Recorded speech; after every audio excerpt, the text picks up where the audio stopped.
There are different levels of assurance. The primary levels are reasonable assurance and limited assurance. Understanding the differences between these two types of assurance is imperative, as these concepts are pervasive throughout your study of this subject. There are three primary differences between reasonable assurance engagements and limited assurance engagements. The first relates to the level of assurance that is provided by each engagement. The second relates to the work effort involved in the performance of the different engagements. And the third relates to the type of opinion that is provided in the written assurance report. Let's start by using a continuum to plot where reasonable and limited assurance engagements would sit in relation to each other. On one end of the continuum, we have no assurance provided. For example, where the practitioner is asked to compile financial statements for the client, there is no opinion provided by the practitioner, but simply a set of financial statements. On the extreme opposite end of the continuum, we have absolute assurance provided. Absolute assurance basically means that the practitioner is 100% certain. It refers to a situation where every single item has been tested. In other words, the practitioner did not test on a sample basis, but rather tested everything. This type of engagement is extremely rare, as it is costly and time-consuming. For example, consider an engagement where the practitioner is required to provide an opinion relating to the existence of vehicles owned by the client. If there are only 12 vehicles in the fixed asset register and all vehicles are easily accessible, then the practitioner is likely to test all 12 rather than choose a sample.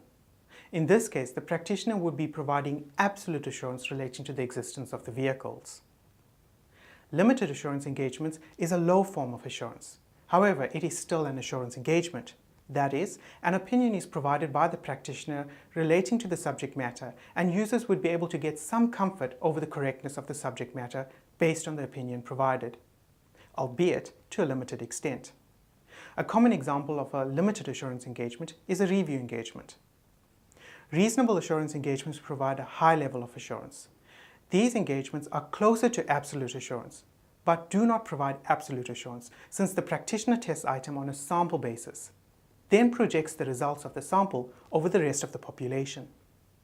A common example of a reasonable assurance engagement is audit of financial statements. The work effort required for a reasonable assurance engagement and a limited assurance engagement is the second major difference between these two types of engagements.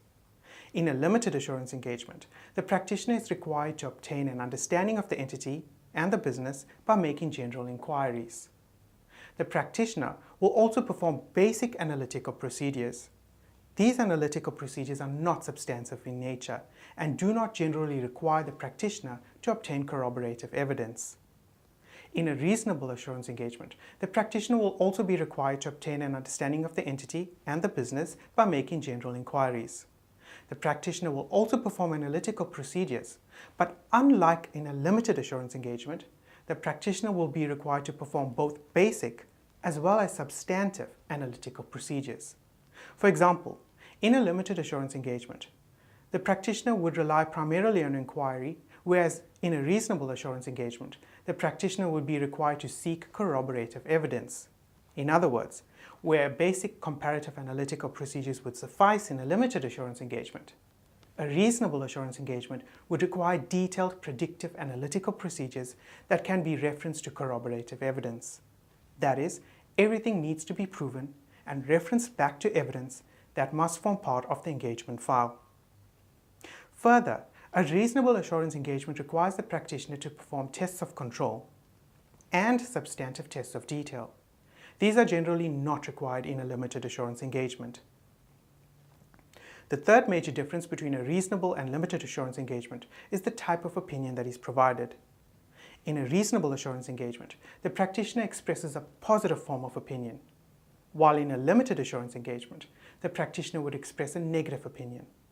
For example, a positive audit opinion explicitly states that the financials are fairly presented. It states, "In our opinion, the financial report presents fairly the financial position of the entity as at the entity's financial year end." In a limited assurance engagement, such as a review, the opinion would be stated in a negative manner. For example, it would state that nothing has come to our attention that causes us to believe that the financial statements are not fairly presented. To recap, there are two major types of assurance engagements: namely reasonable and limited assurance. The major differences between these relate to the level of assurance, the required work effort, and the type of opinion that can be obtained from each engagement.